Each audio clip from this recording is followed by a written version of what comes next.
Здравейте, скъпи съученици! Днес ние с Краси ще си припомним и ще затвърдим знанията, които получихме преди обяд, а именно как да определяме числото на глагола.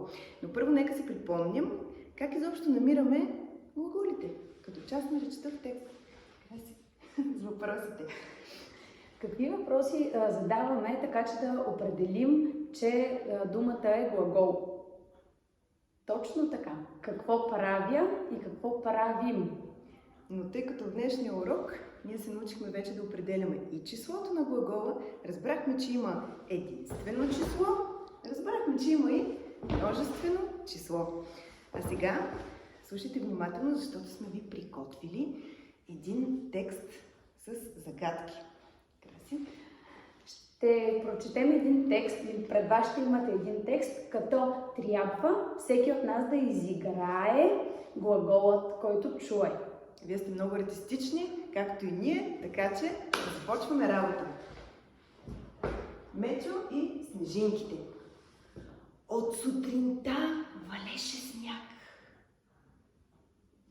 Насред гората върху един пън седеше Мечо с вдигната глава.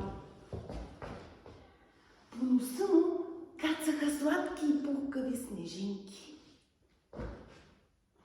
Той ги броеше и се облизваше. Така, дечица, изиграхме заедно глаголите.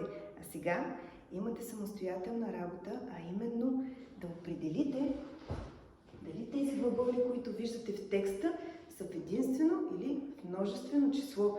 Но нека си припомним с кои въпроси търсихме и определяхме числото на глагола. Кой въпрос задаваме, така че да определим единствено число? Дали глаголът е в единствено число? Точно така. Какво прави? Така, а когато искаме да видим дали глагола не е в множествено число, кой въпрос трябва да зададем? Да, слушайте, точно така. Какво правят? А сега сме ви приготвили една игра. Мавайте. Тук в тази кутия сме пъхнали листчета, в които има най-различни глаголи. Ще изтеглим някой от вас. Той се тегли листче, прочита го, изиграва глагола, а друго дете от класа трябва да зададе въпрос към него и да познае кой е той. Заповядайте, детенце. Изтеглете. Така, прочети. Трябва ли да го прочета? Да, прочети го, ако обичаш. Само за мен? Само за теб. Добре. Така. Сега, Митко, задай въпрос към Краси. Първо трябва да го изиграя, нали? Първо да ти зададе въпроса и тогава. Митко, задай въпроса. Какво прави? Ло. Пе. Така, Митко, в кое число е глагол? В единствено число или в множествено число? В единствено. Точно така. Глаголът пея е в единствено число, защото само един човек извършва действието. Я да видим сега, ако ние двете го извършим това действие и започнем да пеем заедно. Ла. Глаголът пея тогава, в кое число ще бъде? Тъй като ние двете заедно пеем. Да, слушаме, Евичка. Множествено число. Защо? Какъв въпрос ще ни зададеш? Какво правите? Какво правят? Нали? Да, точно така. Хайде сега. Ще поканим няколко дечица.